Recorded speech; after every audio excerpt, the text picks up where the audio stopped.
Vamos a cambiar de tema. Nos encontramos, como les había comentado, con el ex canciller de la República, Luis González Posada, a quien agradecemos su presencia. Luis, un gusto verlo. Buenos días, Enrique, ¿cómo está? Muy bien. Bueno, comentamos fuera de cámaras. La situación en Venezuela, marcha miércoles, marcha jueves, una oposición decidida a presionar al chavismo, al régimen de Maduro en las calles, ha vuelto a convocar el lunes, ¿no?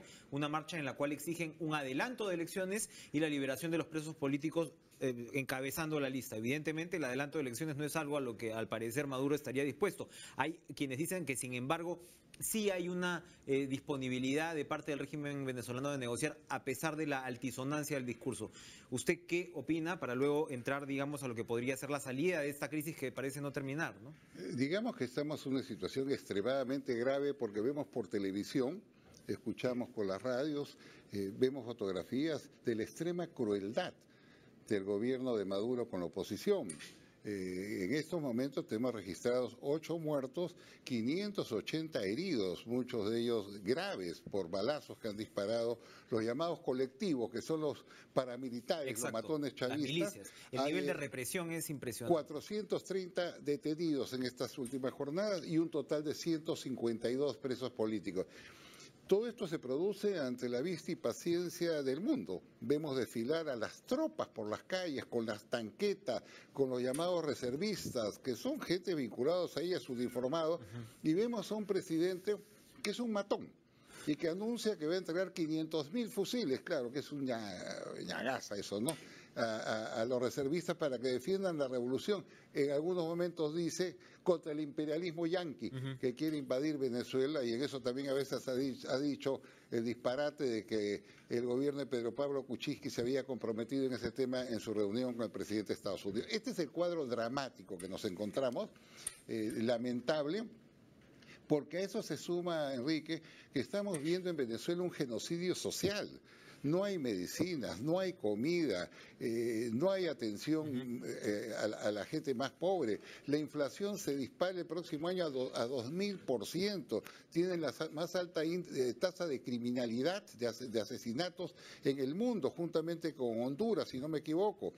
Entonces, esa es una situación realmente pavorosa y desesperante que la vemos en vivo y en directo todos los días. Yo recuerdo haber tenido conversaciones con usted antes en este estudio, durante el gobierno anterior, y usted reclamaba una posición más firme del gobierno peruano. Esta posición se está dando ahora indudablemente en términos del cambio, pues evidentemente Kuczynski ha tenido una actitud distinta. Pero, a ver, Kuczynski ha hablado de un grupo tipo contadora, ¿no? Se ha hablado, Naciones Unidas ya emitió un comunicado. Mucho se ha discutido sobre la utilidad de la OEA, lo que puede ser la reunión de cancilleres, la aplicación de la Carta Democrática, que Kuczynski ya la ha reclamado directamente. La aplicación de la Carta Democrática pues implicaría aislar a Venezuela y probablemente facilitar una salida política.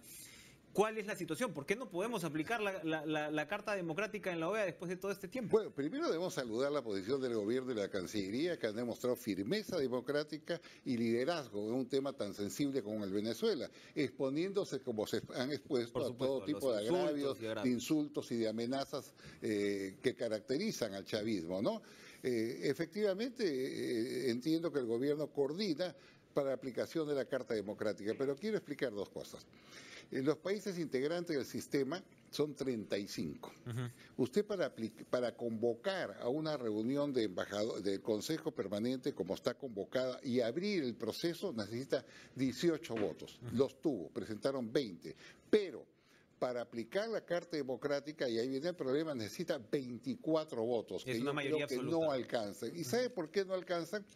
Porque los países del Caribe son 14, y de esos países del Caribe que son 14, 10 están en el programa llamado Petrocaribe, a través del cual Venezuela le da petróleo baratos, pagaderos en 15 o 17 años con 1% de intereses, han construido oleoductos, reservorios, países chiquitos cuyo voto pesa igual que es un voto mercantil, Brasil, vamos a hablar claramente de un voto mercantil. Son países que votan no mercantilmente, no por principios, no por su deber democrático. Yo creo que les interesa muy poco. A ellos les interesa que les sigan vendiendo petróleo barato y que se sigan teniendo sus refinerías para alimentar de gasolina a su país. Pero no les interesa la democracia.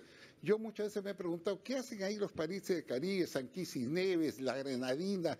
Es decir, es completamente desvinculado del área latinoamericana, pero sin embargo tienen un bloque de votación que impide cualquier acción directa de parte de la OEA. Podría pensarse en una reforma de la OEA hacia el futuro con respecto a la votación. Porque cuando hablamos de la Carta Democrática, ayer escuchábamos, o anteayer escuchábamos a Nicolás Maduro hablar del señor Borges, que no ha podido venir, el presidente de la Asamblea Nacional de Venezuela, que se le esperaba para ayer aquí en Lima, no ha podido salir, y hablar directamente. Era sumamente simbólico que el presidente del Ejecutivo le diga al presidente del Legislativo en público: te va a caer la justicia, te voy a mandar, no digas que no te avisé.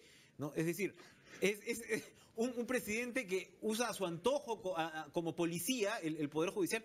Ahí el rompimiento de poderes o del contrapeso de la democracia ya está más que justificada la aplicación de la Carta Democrática. Insultan, amenazan, agravian, han construido odio en Venezuela. Si usted escucha a Maduro en cada exposición, llama a la oposición criminales. Les vamos a dar con todo. Arma a una milicia, supuestamente hablábamos de 500.000 personas, tienen los llamados colectivos chavistas, estos que van en moto y están, las fotografías en la pantalla, matan a la gente simplemente. Entonces yo diría que ese régimen también de la crueldad, yo no puedo pasar por alto humanamente hechos deplorables como este, ¿no? La señora Tintori, la esposa de Leopoldo López, que está injustamente preso hace 3 años y medio y que tiene que gritar por las rejillas para que su madre le escuche que está viva. La señora Tintori, cuando va a visitar a su esposo y lo dejan ver, primero lo tienen esperando ahí el tiempo que ellos le dé la gana. Después le hacen pasar una salita y lo obligan a desnudarse y a saltar desnuda. Y lo mismo han hecho con la madre de Leopoldo López, hecho cobarde y vergonzoso que comete el señor Maduro y que refleja un espíritu insano.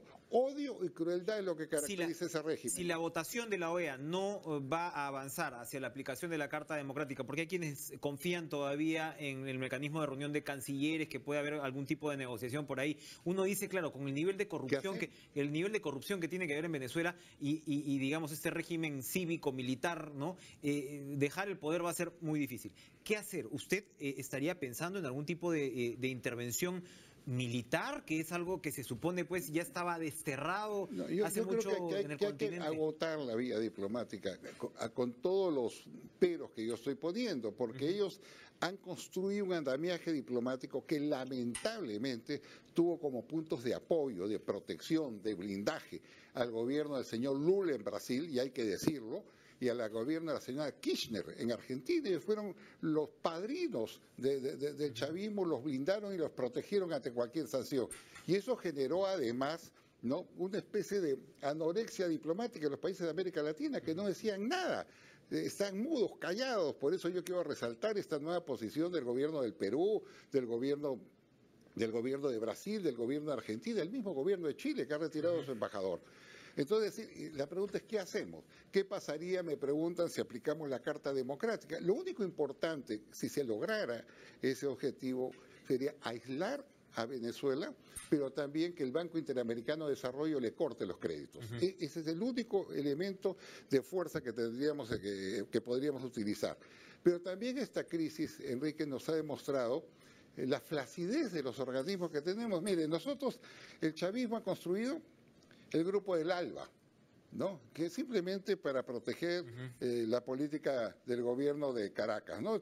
El grupo del ALBA ha construido UNASUR con el mismo propósito y han puesto en UNASUR el monumento a Kirchner, que no ha hecho absolutamente nada por la unidad y integración de América Latina para que veamos todo lo que nos hemos dejado hacer. Y con un secretario general como Ernesto Samper, que es un expresidente a quien le cortaron la visa por sus relaciones con el cartel de Cali, ¿no? O sea, y tiene un monumento. Y finalmente el CELAC, la comunidad latinoamericana, que está integrada por 33 países, que no existe, solamente existe en membrete, son todos los países menos Estados Unidos y Canadá. Todo ese andamiaje es falso, no existe, como tampoco existe una posición principista del Parlamento andino, Parlamento latinoamericano, Parlamento amazónico, instituciones democráticas que han debido mandar delegaciones a Venezuela como veedores. Entonces, la crisis venezolana, está demostrando además que nuestros organismos son de papel.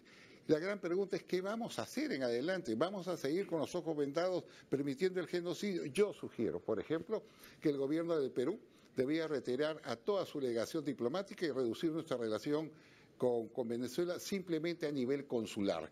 Y si hicieran eso los demás países sería una forma indirecta de aplicar la Carta Democrática al gobierno de Maduro. Una propuesta, entonces, que vamos a ver si es que se puede proceder. Estamos hablando de 1.400 negocios expropiados desde 1998, un nivel de corrupción impresionante, devaluaciones, deuda externa por los aires, el precio bajo del petróleo evidentemente era una economía dependiente, adicta, ¿no? al barril caro. Ayer se ha incautado la planta de General Motors, que es pues la última. Ya después... Se incautan panaderías. Mira, aparte, han comprado armas por 17.000 millones de dólares durante todo el gobierno chavista. Los militares controlan la mitad de los ministerios, las importaciones, las exportaciones de las empresas públicas y salen a las calles como a insultar a la oposición. Esto no se ha visto nunca, de tal manera que hasta acá está en juego la democracia en América Latina, principios y valores que todos debemos hacer el mayor esfuerzo porque termine esa pesadilla y que Venezuela finalmente se encamine hacia la democracia y hacia la paz, que es lo que queremos todos los latinoamericanos. Y ojalá que el Perú persista en su posición, ¿no? Realmente ya esto ya no admite, ¿no? Posiciones tibias. Y ojalá pues ese liderazgo pueda arrastrarse al resto del continente. Uno recuerda el caso de Fujimori, ¿no? Como en su momento fue en realidad rápidamente es que Fujimori, a diferencia de Maduro, aceptó que viniera a la OEA. Aquí ni Maduro siquiera. no, mire, yo le digo, si en este momento hay una matanza, una masacre en Venezuela, la Comisión de Derechos Humanos de la OEA no puede viajar a verificar in situ lo que está ocurriendo. ¿Sabe por qué? Porque la carta de la OEA está tan mal diseñada que señala que para hacerlo tiene que darle autorización al gobierno de Maduro y no le va a dar autorización como no le hacía autorización para que oficien de veedores en las elecciones. Entonces, todo ese sistema es falso. Ese sistema hay que revisarlo, no es operante, no sirve, no es útil y significa un gasto de burocracia gigantesco para América Latina. Intensificar la presión diplomática, por el momento, una reforma de los organismos internacionales a un mediano y largo plazo, esas son las propuestas centrales del ex canciller Luis González Posada. Gracias, Luis, por esta mañana bastante clara su posición. Son las 8 en punto. Vámonos a una pausa y regresamos de inmediato con más en TV Perú Noticias. No se vayan.